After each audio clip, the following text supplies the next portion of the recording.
విశ్వవిద్యాలయంలో ఎస్సీ వర్గీకరణలో అసువులు వాసిన అమరవీరులకు జోహార్లు అర్పిస్తూ వారి జ్ఞాపకార్థం ఏర్పాటు చేసినటువంటి ఈ సంస్మరణ సభ కార్యక్రమానికి అధ్యక్షత వహిస్తున్నటువంటి సోదరులు ఎంఎస్ఎఫ్ ఉస్మానియా యూనివర్సిటీ అధ్యక్షులు సోదరులు రాజు మానిక గారికి, ఈ కార్యక్రమానికి అతిథులకు చేసినటువంటి గౌరవనీయులు సామాజిక ఉద్యమకారులు, తెలంగాణ ఉద్యమంలో కీలక పాత్ర పోషిస్తూ సామాజిక సమస్యలపై ఉద్యమిస్తున్నటువంటి క్రాంతిదళ్ రాష్ట్ర అధ్యక్షులు డాక్టర్ గురురాజ్ యాదవ్ గారికి, ఈ కార్యక్రమంలో పాల్పంచుకుంటున్నటువంటి గౌరవనీయులు సీనియర్ జర్నలిస్ట్ సామాజిక ఉద్యమకారులు సోదరులు గౌరవనీయులు విఠల్ గారికి, ఈ కార్యక్రమంలో పాల్పంచుకుంటున్నటువంటి గౌరవ తెలంగాణ రాష్ట్ర మైనారిటీ ఐక్య వేదిక అధ్యక్షులు ఇస్మాయిల్ గారికి, ఈ కార్యక్రమంలో పాల్పంచుకుంటున్నటువంటి గౌరవనీయులు సాహితీ వేత్తలు, రచయితలు, వాద్యకారులు దళు ఎల్లమ్మ గారికి, శరత్ గారికి, వరంగల్ రావు గారికి, సోదరుడు మిట్టపల్లి సురేంద్రన్న గారికి, ప్రొఫెసర్ శ్రీనివాస్ గారికి, అదేవిధంగా ఈ కార్యక్రమంలో పాల్పంచుకుంటున్నటువంటి గౌరవ ఇతర మేధావి వర్గానికి, ప్రత్యేకించి ఈ కార్యక్రమాన్ని ఏర్పాటు చేసినటువంటి మాదిగ స్టూడెంట్ ఫెడరేషన్ నాయకులు రాజశేఖర్ గారికి, సోమశేఖర్ గారికి, అదేవిధంగా సోదరులు మందకృష్ణన్న అడుగులో అడుగై అనిత్యం ఈ వర్గీకరణ ఉద్యమంలో కుడి భుజంగా నిలిచినటువంటి డాక్టర్ తమ్ముడు గోవింద్ నరేష్ మాధవ్ గారికి, ప్రత్యేకించి అన్న మీద అభిమానంతో అమరులకు జోహార్లు అర్పించాలనేటటువంటి సంకల్పంతో రాష్ట్రంలో ఉన్నటువంటి నలుమూలల నుండి ఈ కార్యక్రమానికి ఇచ్చేసినటువంటి విద్యార్థులకు, విద్యార్థినులకు, ప్రత్యేకించి భారతదేశం గర్వించదగ్గ మాదిగ బిడ్డ కాదు, భారతదేశ దళిత బిడ్డ,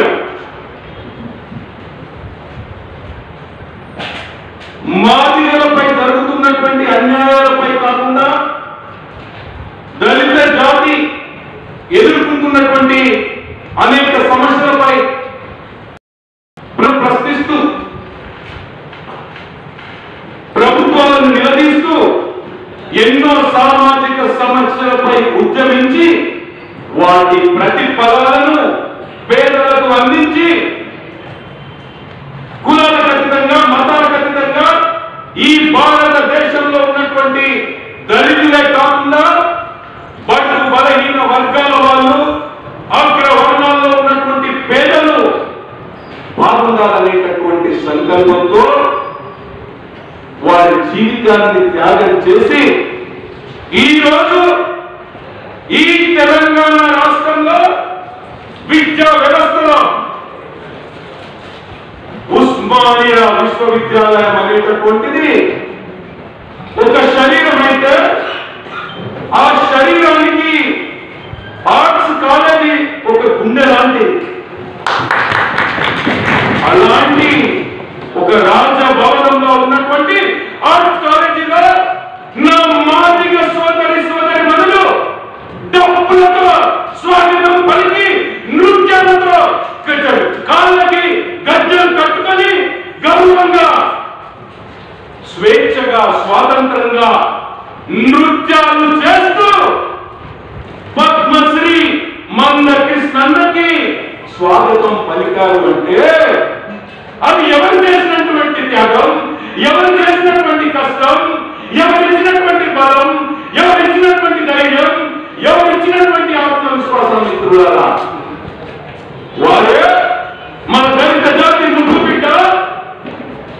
కేంద్ర ప్రభుత్వం వారు చేస్తున్నటువంటి ప్రజా వ్యవహారాలకు, న్యాయమైనటువంటి కోరికలకు స్పందించి వారి సేవలను, వారి త్యాగాన్ని గుర్తించి పద్మశ్రీ ఇచ్చి గౌరవించినటువంటి ఈనాటి ఈ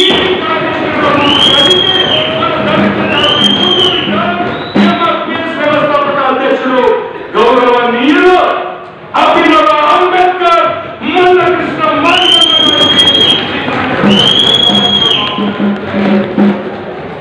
ఎవరిచ్చినటువంటి ధైర్యం?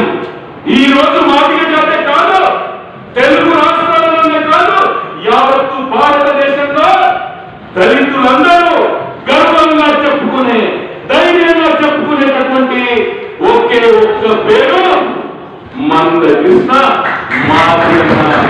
ఈరోజు భారతదేశంలో ఉన్నటువంటి దళితులకు ఆ ధైర్యం వచ్చిందంటే మిత్రులారా, మాదిగ దండో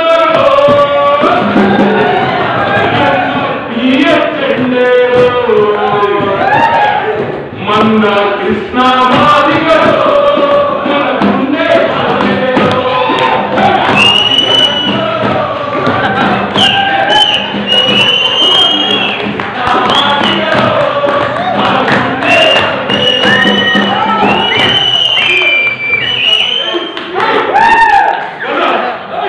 అది గద్దెలతో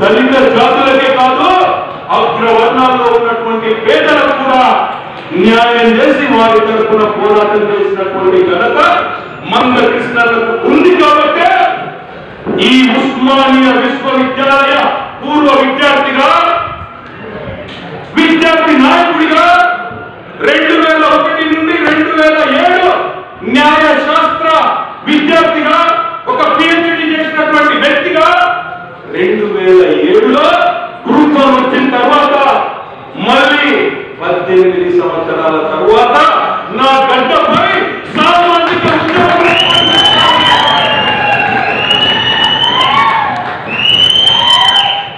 కాబట్టి ఈరోజు అలాంటి ఒక గొప్ప వ్యక్తి నాయకత్వంలో 2001లో నేను మాలా ఉపకులంలో ఉన్నప్పటికీ, నేత కానీ మాల ఉపకులంలో ఉన్నప్పటికీ 2001లో విద్యార్థి నాయకుడిగా వర్గీకరణకు మద్దతు తెలియజెప్పడం జరిగింది. ఒక గ్రూప్ అధికారిగా వర్గీకరణకు మద్దతు ప్రకటించి ఓపెన్ గా మాట్లాడేటటువంటి అవకాశం నాకు వచ్చింది.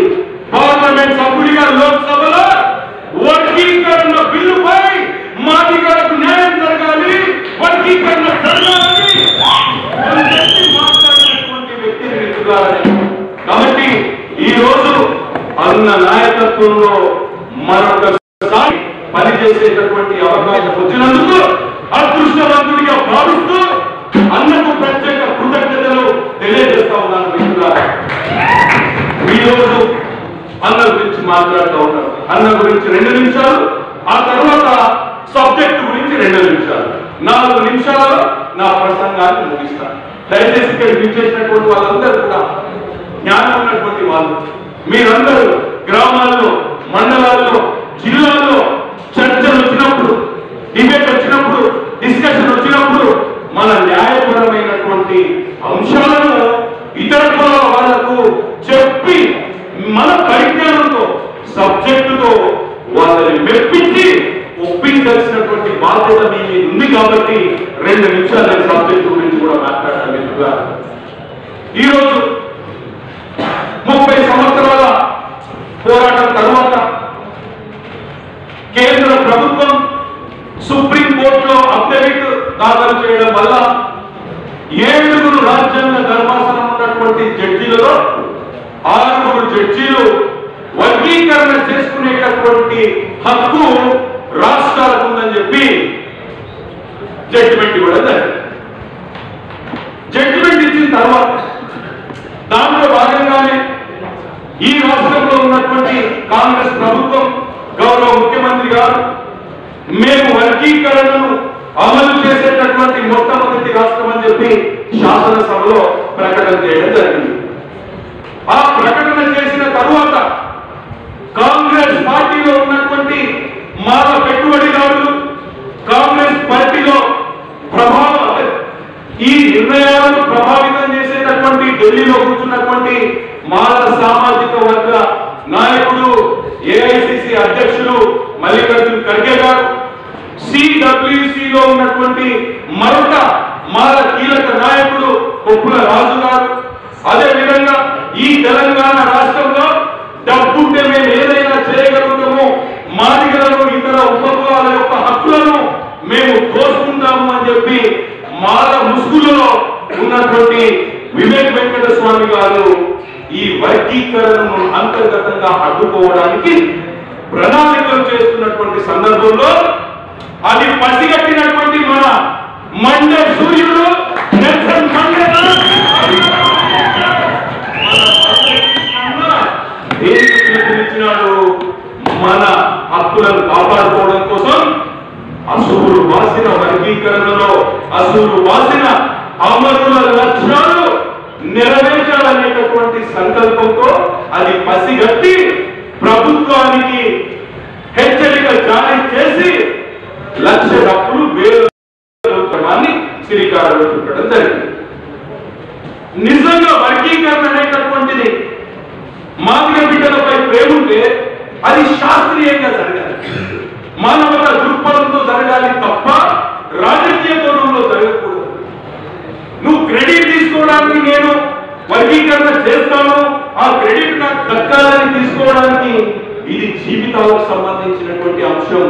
క్రెడిట్ డెబిట్ అనేటటువంటిది వ్యాపారానికి ఉపయోగపడతాయి తప్ప ఈ వర్గీకరణ అంశానికి ఉపయోగపడవు. కాబట్టి ఆగమేఘాల మీద ఢిల్లీలో ఉన్నటువంటి మాల నాయకుల ప్రభావం వల్ల, రాష్ట్రంలో ఉన్నటువంటి మాల నాయకుల ప్రభావం వల్ల ఆగమేఘాల మీద 1,00,000 డబ్బుల కార్యక్రమానికి దాన్ని ఆపాలి అనేటటువంటి సంకల్పంతో తప్పుల తడకతో ఈ వర్గీకరణ నివేదికను ఆమోదించడం జరిగింది. అంటే ఏంటి? వర్గీకరణ చేయాలి, ఈ వర్గీకరణ ముసుగులో మళ్ళీ మాలలకే లాభం జరగాలి. ఏ రకంగా లాభం జరగాలనేటటువంటిది మరొక 2 నిమిషాలు నేను ఎక్స్ప్లెయిన్ చేస్తాను. ఈ సందర్భంలో అన్న వర్గీకరణ రిపోర్ట్ వచ్చిన తర్వాత మనం అందరము పిహెచ్డి చేసిన మేధావులు అనుకుంటాం, కానీ అన్న ముందు మనం దేనికి పనికిరాము. వర్గీకరణ రిపోర్ట్ లో ఉన్నటువంటి అంశాలను కులంకషంగా పరిశీలించి విశ్లేషించి దీంట్లో ఉన్నటువంటి లోపాలను పసిగట్టినటువంటి మొట్టమొదటి మన మేధావులు మందకిస్తారు. మాకు అర్థం కాదు కాబట్టి దీంట్లో లోపాలు ఉన్నాయి. మనం ఏమంటున్నాము? ఈ నివేదికలో లోపాలు ఉన్నాయి, ఈ లోపాలను సవరించి వర్గీకరణ అమలు చేసినట్లయితే మా మాదిగ బిడ్డలకు న్యాయం జరుగుతుంది, ఇతర ఉపకులాలకు న్యాయం జరుగుతుంది అని చెప్పేసి మేము భావిస్తున్నటువంటి సందర్భంలో కొంతమంది జ్ఞానం లేని అజ్ఞానులు, దామోదర రాజనరసింహ లాంటి మాదిగ కానీ మాదిగని చెప్పుకునేటటువంటి తెలివిలేని దద్దమ్మలు, ఇంకొంతమంది మేధావులని చెప్పి పదవుల కోసం పదోన్నతుల కోసం మాదిగ జాతి ప్రయోజనాలను తాకట్టు పెట్టేటటువంటి మూర్ఖులు అన్నకు వ్యతిరేకంగా మాట్లాడి ఈ నివేదికలో ఎలాంటి లోపాలు లేవు, 100% పర్ఫెక్ట్ గా చేస్తారు. దామోదర రాజనరసింహ అనేటటువంటి వ్యక్తి సాంఘిక సంక్షేమ మంత్రి కాదు, ముఖ్యమంత్రి కాదు, ఏకసభ్య కమిషన్ చైర్మన్ కాదు. మరి నీకు ఏ అధికారంతో ఈ నివేదికలో సంపూర్ణంగా 100% ఎలాంటి తప్పు జరగలేదు బాగుందని చెప్పడానికి ఎవరు? అంటే ఈ మూర్ఖుడు మాదిగలిద్దరికి మంత్రి పదవులు ఇవ్వాలని చెప్పేసి మందకృష్ణ అడిగిండు కాబట్టి ఆ మంత్రి పదవి దామోదర రాజనరసింహ యొక్క మంత్రి పదవి కాపాడుకోవడం కోసం మనకు అడ్డంగా నిలబడి ఆయుధం చేస్తున్నటువంటి ఒక మూర్ఖుడు దామోదర రాజనరసింహ. ఇక మిగతా వాళ్ళ గురించి నేను చెప్పాల్సినటువంటి అవసరం లేదు. ఈ రిపోర్ట్ లో చూద్దాం. దయచేసి మీరు ఒక 2 నిమిషాలు జాగ్రత్తగా వినాలి. ఈ నివేదికలో మనకు రామచంద్రరాజు కమిషన్ 94-2000 ఆ ప్రాంతంలో ABCD అని 4 కేటగిరీలో విభజించడం జరిగింది. ఈ నివేదికలో గ్రూప్ 1, గ్రూప్ 2, గ్రూప్ 3 అంటే మొదటి గ్రూప్ లో ఆర్థికంగా, విద్యాపరంగా, ఉద్యోగపరంగా, రాజకీయ పరంగా బలహీనమైనటువంటి కులాలు. గ్రూప్ 1 లో ఈ బలహీనమైనటువంటి కులాలలో 1,70,000 జనాభాకి 1,70,000 జనాభాకి 1% రిజర్వేషన్ ఇచ్చారు. 15 కులాలను ఇందులో పొందుపరిచారు. 1,71,000 జనాభాకి 1% రిజర్వేషన్ 18 కులాలను పొందుపరిచారు. నంబర్ 2 గ్రూప్ 2 విద్యాపరంగా, ఉద్యోగపరంగా, ఆర్థికంగా, రాజకీయ పరంగా మధ్యస్థంగా ఉన్న కులాలు 18 కులాలు 9% రిజర్వేషన్. 18 కులాలు 9% రిజర్వేషన్ 32,70,000 జనాభా. ఇందులో మాదిగ ఉపకులాలు మధ్యస్థంగా అభివృద్ధి చెందినటువంటి కులాలు. గ్రూప్ 3లో మెరుగైన ప్రయోజనాలు పొందినటువంటి కులాలు అంటే విద్యాపరంగా, ఉద్యోగపరంగా, రాజకీయ పరంగా, ఆర్థికంగా, సామాజికంగా మెరుగైన ప్రయోజనాలు పొంది అభివృద్ధి చెందినటువంటి కులాలు అంటే మాల ఉపకులాలు 26 కులాలు 17,17,000 జనాభా 5% రిజర్వేషన్. అయితే కృష్ణన్న 30 సంవత్సరాలు ఉద్యమం చేస్తున్నాడు. మరి ఏ రకంగా ఈ నివేదికలో లోపాలు ఉన్నాయంటే గ్రూప్ 1 లో 1,71,000 తీసుకున్నాడు. గ్రూప్ 1 లో 1,71,000 తీసుకున్నాడు. 1,71,000 బలహీనంగా ఉన్నటువంటి కులాలు 1% రిజర్వేషన్ ఇచ్చాడు. బాగుంది. తర్వాత గ్రూప్ 3కి 1% రిజర్వేషన్ కి 3,54,336 తీసుకున్నాడు. గ్రూప్ 3కి అంటే 1% రిజర్వేషన్ ఇవ్వాలి అంటే గ్రూప్ 3కి తీసుకున్నటువంటి జనాభా 3,54,336. అంటే మరి మధ్యస్థంగా ఉన్నటువంటి మాదిగ ఉపకులాలకు ఎంత కడప ఉండాలి? మొదట బలహీనంగా ఉన్నదేమో 1,70,000. తర్వాత బలమైన మెరుగైన ప్రయోజనాలు పొందింది 3,54,000. మరి మధ్యస్థంగా ఎంత ఉండాలి అంటే 3,54,000కు తక్కువ ఉండాలి, 1,70,000కి ఎక్కువ ఉండాలి. మరి దామోదర రాజనరసింహ గాని ఈ సెమినార్లు పెట్టేటటువంటి మూర్ఖులకు, విజ్ఞానం ఇక నేను అనవులకు, అజ్ఞానులకు మనం ఒకటే చెప్పాలి. మాదిగ ఉపకులాల కట్టపు ఎంత తీసుకున్నారు తెలుసా? 3,63,819 మిత్రుల. అంటే ఏంటి? మెరుగైన ప్రయోజనాలు పొందినటువంటి కులాని కంటే ఎక్కువ కట్టపు తీసుకున్నారు. అంటే న్యాయంగా, ధర్మంగా, మధ్యస్థంగా ఎంత తీసుకోవాలి?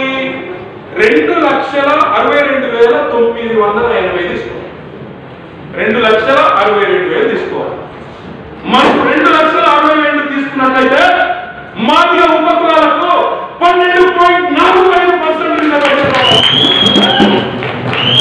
అందుకే ఒక మాదిగ అధికారిగా, ఒక సుప్రీంకోర్టు న్యాయవాదిగా ఈ తెలంగాణ రాష్ట్రంలో కాదు భారతదేశంలో ఉన్నటువంటి కాంగ్రెస్ మూర్ఖులకు, కాంగ్రెస్ మేధావులకు, మాల మేధావులకు, మాల నాయకులకు నేను అనేక సార్లు ఛాలెంజ్ విసిరాను.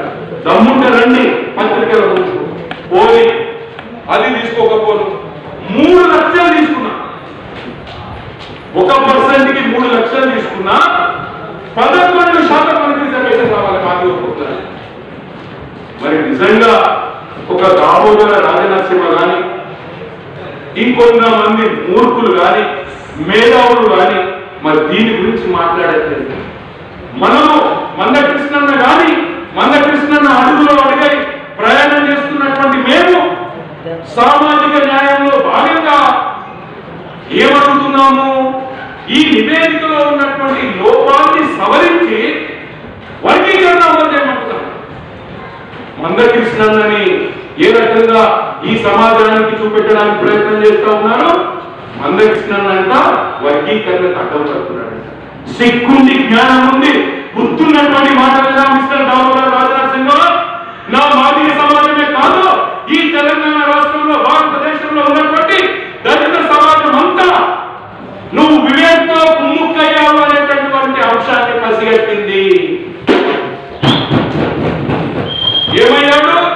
మాదిగ ముసుగులో వేల కోట్లు సంపాదించి మాదిగలకు మోసం చేసినటువంటి దామోదర రాజనరసింహ ఒకవైపు, మంత్రి పదవి కావాలి, నా ఆస్తులను కాపాడుకోవాలి అనేటటువంటి వివేక్ మరొక వైపు, ఇద్దరు ఒక్కటయ్యారు. ఎంత దుర్మార్గం చూడండి. అంటే దామోదర రాజనరసింహ మాదిగల పేరు చెప్పుకొని వేల కోట్లు సంపాదించిండు. ఇదే మాల ముసుగులో వివేక్ అనేటటువంటి వ్యక్తి ఆయన లక్షల కోట్ల ఆస్తులను కాపాడుకోవడం కోసం మంత్రి పదవి, ఈయన మంత్రి పదవి తెచ్చుకోవడం కోసం, ఆయన మంత్రి పదవి కాపాడుకోవడం కోసం ఈ రోజు మాదిగ జాతిని అన్యాయం చేయడానికి కంకణం కట్టుకున్నటువంటి దళిత ద్రోహులు దామోదర రాజనరసింహ అండ్ వివేక్ వెంకటస్వామి అనేటటువంటి అంశాన్ని దయచేసి మీరు గమనించాలి. అదేవిధంగా గ్రూప్ 1 లో సరే 15 కులాలకు 1% ఇచ్చావు. అంతకు ముందు ABCD అమలు జరిగినటువంటి కాలంలో సి గ్రూప్ లో అభివృద్ధి చెందినటువంటి కులాలు మన్నే పంబాల, వీళ్ళు మాల. వీళ్ళిద్దరు కలిస్తే 30,000 వాళ్ళని తీసుకొచ్చి ఈ బలహీనమైనటువంటి గ్రూప్ లో చేర్చడం. అంటే ఏంటి? 1,70,000 జనాభాలో 30,000 అభివృద్ధి చెందినటువంటి మన్నే పంబాల వాళ్ళని తీసుకొచ్చి గ్రూప్ 1 లో వేశారు. అంటే దీని యొక్క మీనింగ్ ఏంటి? ఈ బలహీనంగా ఉన్నటువంటి నా మాదిగ ఉపజాతి బిడ్డలు 1,40,000 జనాభా కలిగినటువంటి వాళ్ళ విద్యా అవకాశాలను, ఉద్యోగ అవకాశాలను మీరేయడానికి చేసినటువంటి కుట్ర ద్వారా దీన్ని మీరు గమనించాలి. నంబర్ 2, అంతకు ముందు మనకు తెలంగాణ రాష్ట్రంలో దళిత జాతిలో మాదిగ మాల తరువాత నేత కానీ 1,33,000తో ఉన్నటువంటి అతిపెద్ద జనసంఖ్య కలిగినటువంటి జాతి. 4వ జాతి 1,11,000తో నాలుగవ అతిపెద్ద జాతి పేడ పొడుగ జంగం జాతి. అయితే బీలో ఉన్నటువంటి పేడ పొడుగ జంగం జాతిని మాదిగల నుండి విడదీసి వాళ్ళ జనాభాని తగ్గించడానికి మాదిగల నుండి విడదీసి గ్రూప్ 1 ఇంకా కొన్ని కులాలు కలుపుకొని గ్రూప్ 1 గా ఏర్పాటు చేశారు. ఇప్పుడు సిలో అంటే గ్రూప్ 3లో 26 కులాలు ఉన్నాయి, మాల మరియు ఇతర కులాలు. ఈ 26 కులాలలో సామాజికంగా, ఆర్థికంగా, విద్యాపరంగా, ఉద్యోగపరంగా, రాజకీయంగా బలహీనమైనటువంటి కులాలు ఉన్నాయి, కొన్ని బలవంతమైనటువంటి కులాలు ఉన్నాయి. మేమేమడిగాము ఇది గుర్తించి? మాలదాసరి వాళ్ళు మాలలతో ఉండడానికి ఇష్టం లేదు, ఓలిదాసరి వాళ్ళు మాలలతో ఉండడానికి ఇష్టం లేదు, మామూలు మాలలతో ఉండడానికి ఇష్టం లేదు. ఎవరైతే ఇట్లా ఒక 2, 3, 4 కులాలు ఉన్నాయో ఈ మాలల నుండి విడదీయండి. సి గ్రూప్ లో నేత కానీ మరికొన్ని ఉపకులాల నుంచి 15 లక్షలు కలిగినటువంటి మాల కులానికి డి గ్రూప్ ఏర్పాటు చేయమని చెప్పేసి మేము మాట్లాడుతూ ఉన్నాం. దాంట్లో తప్పేంటి? దాంట్లో అన్యాయం ఏంటి? ఎక్కడ దీంట్లో రాజకీయం ఉంది? మందకృష్ణ మాదిగన్న చేస్తున్న దాంట్లో రాజకీయ కోణం ఎక్కడుంది? నేను మాట్లాడే దాంట్లో రాజకీయ కోణం ఎక్కడుంది? అంటే చేసినటువంటి తప్పులు అక్కడ ఢిల్లీ నుండి ఈ నివేదికను ప్రభావితం చేసి వర్గీకరణ చేయాలి, మళ్ళీ 59 కులాలలో 58 కులాల ప్రయోజనాలని మింగేయడానికి ఈ మాల పెట్టుబడిదారులు, మాల రాజకీయ నాయకులు చేసినటువంటి కుట్ర మిత్రులారా, దీన్ని దయచేసి మీరు గమనించాలి. కాబట్టి ఈ రోజు గౌరవ ముఖ్యమంత్రి గారిని మందకృష్ణన్న నాయకత్వంలో మేము కలిసినప్పుడు నా చేతిలో ఏముంది, నా చేతిలో ఏముంది, నా చేతిలో ఏముంది, వెంకట్ నీకు తెలియదు, నువ్వు గ్రూప్ ఆఫీసర్ కదా, నీకు తెలియదు. సేమ్ నిన్న షమీమ్ అఖ్తర్ గారిని మా నేతకాని సోదరులు, ఓలే సోదరులు అందరు కలిసినప్పుడు मेरा हाथ में क्या है, मेरा अरे भाई किसका हाथ में है, करने के लिए तैयार है, सब उड़ा देंगे एक एक को। मजाक समझ रहे क्या? दलित जाति का, दलितों का भगवान मंदकृष्ण हम दलितों का हक के लिए जान देने के भी तैयार है। वो अभी కాబట్టి ఇంకో కొంతమంది జీర్ణం చేసుకోలేకపోతున్నారు. నేను అభినవ అంబేద్కర్ అంటే ఆ బట్టెడ్ ఆయన మేధావి గ్రూప్ అని టీచింగ్ ఎక్కడో చెప్తా, మీరు కూడా చెప్పాలి. మందకృష్ణన్న అభినవ అంబేద్కర్ ఎందుకైందో మీరు కూడా చెప్పాలి. 1994లో ఎంఆర్పిఎస్ ఉద్యమించాడు. అదేవిధంగా 1924లో బాబాసాహెబ్ అంబేద్కర్ బహిష్కృత హితకారిణి మహాసభని స్థాపించారు 1924లో. దేనికోసం? దాని యొక్క లక్ష్యం ఏంటి? ఎడ్యుకేట్ ఆర్గనైజ్, అంటే దళితులకు జరుగుతున్నటువంటి అన్యాయాన్ని ఎదిరించి దళితులకు హక్కులను కల్పించాలనేటటువంటి సంకల్పంతో 1924లో బాబాసాహెబ్ అంబేద్కర్ ప్రారంభించినటువంటి మహాసభ. అదేవిధంగా ఈ దోచుకున్నటువంటి సామాజికంగా, ఆర్థికంగా, విద్యాపరంగా, ఉద్యోగపరంగా అవహేళనలు పడి మాదిగా అంటే చెప్పుకోవడానికి ధైర్యం లేని రోజుల్లో పశువుల కంటే హీనంగా మాదిగ జాతిని అవమానించేటువంటి సమయంలో ఒక నెల్సన్ మండేలా లాగా, ఒక డాక్టర్ భీమ్రావ్ అంబేద్కర్ లాగా, ఒక మార్టిన్ లూథర్ కింగ్ లాగా మాదిగల యొక్క హక్కులను కాపాడి మాదిగలకు ధైర్యాన్ని ఇచ్చి అరే నేను మాదిగరా అని చెప్పుకునేటటువంటి ఏకైక వ్యక్తి మందకృష్ణ మాదిగన్న కాదా? నంబర్ 1. నంబర్ 2, మాదిగ జాతికే కాదు, ఈ తెలుగు రాష్ట్రాలలో ఏ దళిత జాతికి అన్యాయం జరిగినా ఎంఆర్పిఎస్ నిలబడ్డది, ఆ దళితుల యొక్క హక్కులను కాపాడుకున్నది, దళితులకు జరిగినటువంటి అన్యాయాన్ని ప్రశ్నించి ప్రభుత్వాలను తలవించేటటువంటి విధంగా చేసినటువంటి దాంట్లో ఎంఆర్పిఎస్ భాగస్వామ్యం ప్రధానమైనది.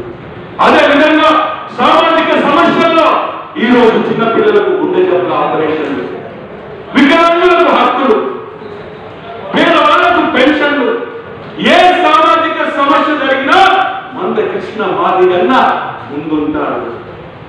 అందుకే 1,00,000 డబ్బుల కార్యక్రమంలో నా బ్రాహ్మణ్ మహిళా సోదరి మనులు వచ్చి డబ్బులు కొట్టారు, నా వైశ్యులు వచ్చి డబ్బులు కొట్టారు, నా ప్రతి డబ్బులు వచ్చి సంఘీభావం జరిపింది.